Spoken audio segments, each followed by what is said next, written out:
안녕하세요 여러분, 해주로그의 해주입니다. 오늘 마침 아는 언니 결혼식이어가지고 하객 복장을 하고 있어요. 결혼식도 다녀온 김에 오늘은 저와 남편의 결혼식 얘기를 한번 해볼까 하는데요. 저희는 소위 말하는 스몰 웨딩, 작은 결혼식을 치렀는데요. 아무래도 일반적인 형태의 결혼식이 아니라서 혹시나 여러분이 스몰 웨딩에 대해서 궁금한 점이 있을까 싶어가지고 커뮤니티에 글을 남겼고 많은 분들이 이런저런 궁금한 점을 남겨주셨습니다. 여러분이 해주신 질문들 모아서 이야기를 한번 시작해볼게요. 먼저 저희 결혼식을 어떻게 진행했는지 한번 보여드리자면,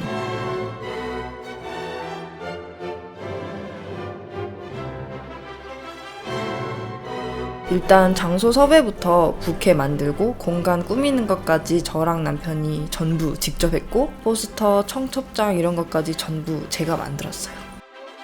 친구들도 많이 도와줬어요. 드레스 입는 거, 음악 트는 거, 테이블 세팅하고 이런 것들도.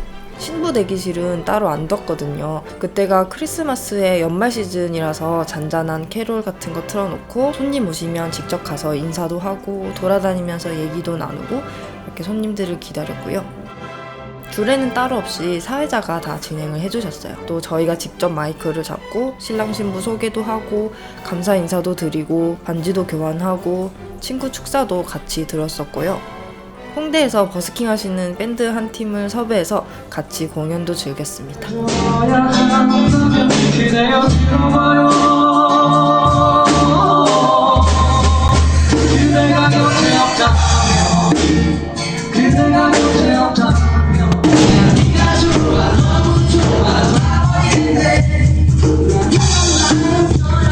소요 시간은 1시간 조금 넘었던 것 같아요. 혹시 원봉휴는 집에 있었나요?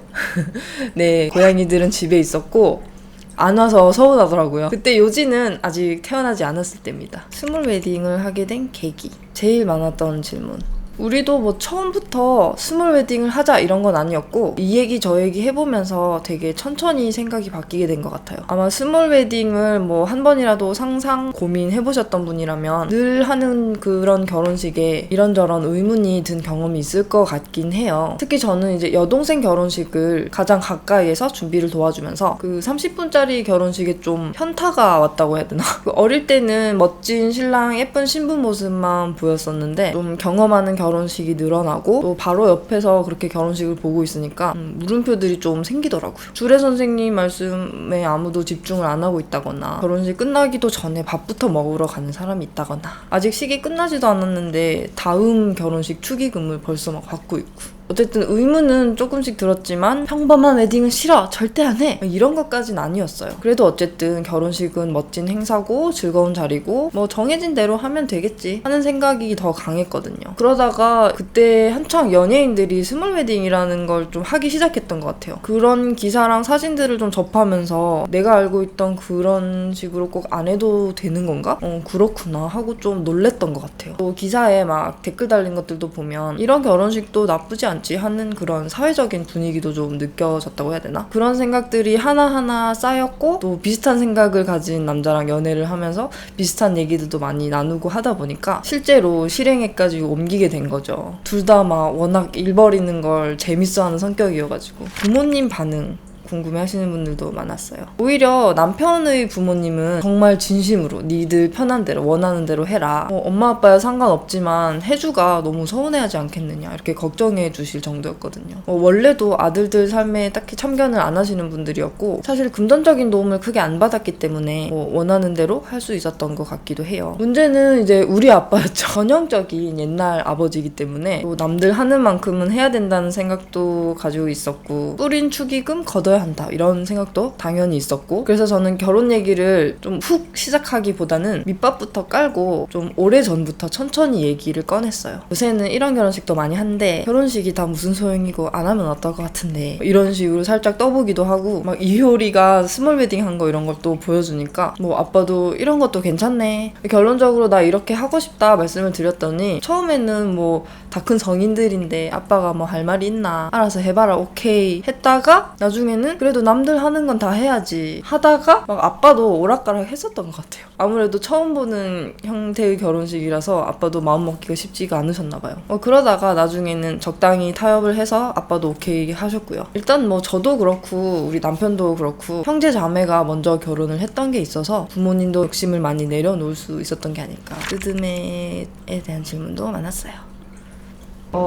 스드메라는 게 사진 스튜디오, 드레스, 메이크업을 줄여서 말하는 건데 뭔가 필수인 것처럼 알려져 있지만 뭐 필수는 아니에요. 그냥 세 가지 다 하나하나 알아보는 게 번거로우니까 패키지처럼 묶어서 업체에서 팔고 이러는 건데 되게 비싸요. 한 300만 원에서 많게는 600만 원까지. 웨딩 촬영은 어떻게 할 건지, 드레스는 어디서 빌릴 건지, 헤어랑 메이크업은 어디서 할 건지 이거를 조금만 검색해서 알아보면 그 정도의 금액까지는 쓸 필요가 없다는 거, 그리고 스드메를 파는 업체가 금액을 아주 많이 챙겨가는구나 하는 거를 알게 돼요. 그래도 하나하나 알아보기가 너무 귀찮고 시간도 없고 너무 벅차다 하는 분들은 이런 스드메 패키지를 써도 좋은데 우리는 결혼식 준비가 정말 엄청 재밌었어요. 모든 과정이. 그래서 저희는 일단 웨딩 촬영은 직접 했었고요. 자주 가던 캠핑장에 친구들이랑 같이 가서 한번 찍고 또 뉴욕 여행 가서 한번 찍고 저렴한 렌탈 스튜디오에서 또 둘이서 그냥 삼각대 하나 놓고 찍고, 그리고 결혼식 드레스, 스몰 웨딩 드레스 대여해주는 작은 업체들이 되게 많거든요. 물론 화려한 드레스에 비해서는 좀 소소해 보일 수 있지만 나한테는 뭐 화려한 드레스가 전혀 안 어울린다고 생각했었고 저는 그런 드레스가 오히려 더 심플하고 예쁘더라고요. 검색하면 되게 많이 나와요. 거기서 소소한 드레스를 하나 빌렸고 제가 빌렸던 업체 이름은 포마이시스입니다. 그리고 헤어 메이크업, 이건 그냥 가까운 메이크업 샵 가서 스몰 웨딩 촬영한다고 그냥 둘러대고 저렴하게 헤어랑 메이크업 받았었어요. 결혼식이라 그러면 또 너무 화려하게 해줄까봐 또 이런저런 질문을 많이 받을 것 같아서 그냥 대충 둘러댔습니다. 어느 정도 선까지 사람들을 초대하셨는지 기준이 있었나요? 네, 나름 기준이 있었어요. 정말 평생 알고 지낼 소중한 사람들만. 약간 초대해 마라 고민되는 애매한 사이는 그냥 초대를 안 했어요. 뭐 결혼식으로 인간관계가 정리된다고들 하는데 제가 그때 30대가 되면서 인간관계에 대한 고민도 많았고 생각도 많았고 좀 피로도가 높아진 상태였어가지고 이참에 정리를 한번 해보고 싶은 생각도 있었어요. 뭐 고민이 된다면 굳이 초대할 거 없다. 하객 초대에 대해서는 작정을 했었죠. 그 출장 뷔페를 인원수에 맞게 예약해야 했기 때문에 우리가 한 5, 60명 정도 예상을 했었는데 아무리 내가 친구가 없다고 해도 적다 보니까 20명이 넘긴 넘더라고요. 그렇게 작은 공간에 그래도 손님들이 가득가득 차서 자리를 빛내주셨어요. 서운해하진 않으셨나요? 네, 아까 말했듯이 초대하지 않은 사람은 제가 말 그대로 뭐 더 이상 인연을 이어갈 사이는 아니었기 때문에 서운했다 안 했다 얘기 들을 일은 없었지만 뭐 서운했던 사람도 있었겠죠? 이 사람이랑 결혼해야겠다라고 느끼게 된 계기. 뭐 알다시피 저희는 뭐 결혼 생각이 없었어요, 딱히. 결혼을 생각하고 연애를 시작한 것도 아니었고. 그래도 또 연애를 하다 보면 자신의 결혼관, 인생 계획, 어떻게 살면 좋겠다 하는 얘기들을 나누잖아요. 그런 가치관들에서 되게 공통점도 많고 생각이 비슷하더라고요. 우리 뭐 딱히 결혼하자 이런 얘기를 한 적도 없는데 이런 얘기까지 했었어요. 이혼에 대해서는 어떻게 생각하니? 혼인신고는 꼭 해야 되는 것일까? 배우자가 바람피면 어떻게 할 것 같니? 자녀 없이 사는 인생은 어떨까? 막 등등 별의별 얘기 다. 결혼 전에 하는 동거는 어떻게 생각해? 나는 완전 찬성. 나도 찬성. 서로의 생각을 아니까 우리 그럼 일단 같이 살아보자. 이 얘기가 자연스럽게 나올 수 있었어요. 그렇게 해서 같이 1년을 살았는데 생각보다 너무 잘 지내더라고요, 저희가. 같이 살아보면서 그때 이제 결심을 했죠. 평생 같이 살아도 되겠다. 프로포즈도 궁금해요. 프로포즈는 뭐 서로 주고받진 않았어요. 둘 다 뭐 이벤트를 별로 안 좋아하기도 하고 이미 결혼하기로 한 사이에 새삼스럽게 결혼 요청을 왜 또 하지? 뭐 이런 사고를 가지고 있어서. 결혼식 전 관리는 어떻게 하셨나요? 저는 뭐 아무것도 안 했어요. 어차피 뭐 헤어 메이크업 받으면 평소보단 예쁠 것이고 사진은 포토샵으로 하면 되고 매일 보는 친구들 매일 보는 직장 동료인데 뭐 이날만큼은 특별히 예뻐 보이겠어 뭐 하는 욕심도 없었거든요. 스몰 웨딩하면 장소는 어디로 해야 할까요? 저희처럼 공연장이나 전시관 같은 데를 빌리셔도 괜찮고 장소 대관하는 곳도 되게 많거든요. 저희는 카페 대관도 좀 알아봤었고 스몰 웨딩을 진행하는 레스토랑 같은 데도 많거든요. 그런 곳은 식사도 나오고 되게 괜찮죠. 온오프믹스 플레이스라는 곳에서 뭐 그런 장소 대관하는 곳 검색할 수 있으니까 한번 써보셔도 괜찮을 것 같아요. 총 비용. 비용에 대한 질문도 진짜 많았던 것 같아요. 제가 그때 결혼식 준비하면서 막 지출했던 것들을 다 적어놨었거든요. 좀 큼직한 지출들은. 그때 정리해놨던 거를 여기 화면에다가 띄워드릴게요.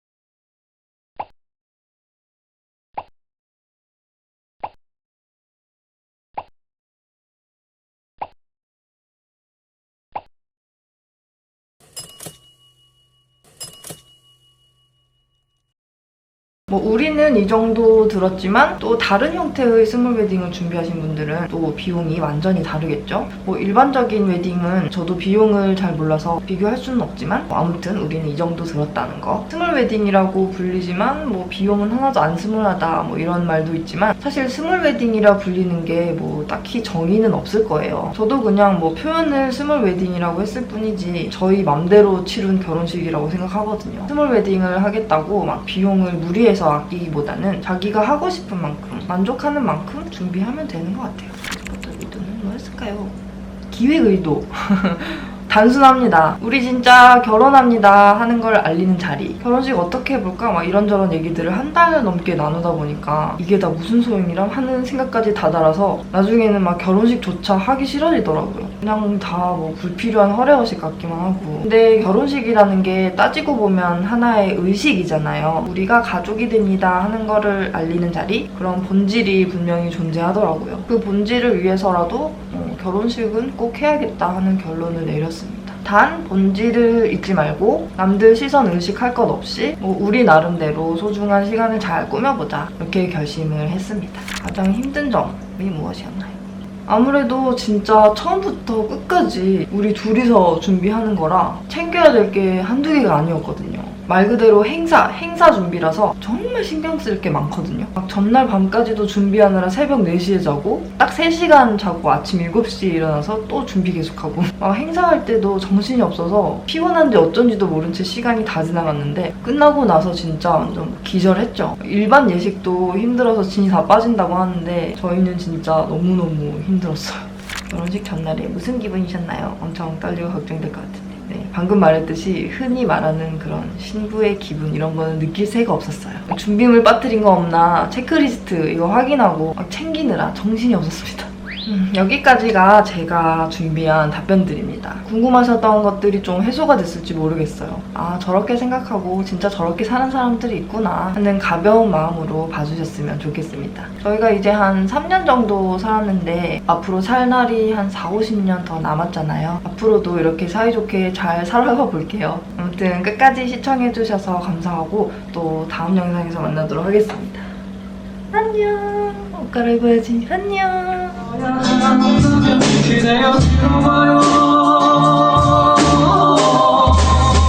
그대가 곁에 없다면 그대가 곁에 없다면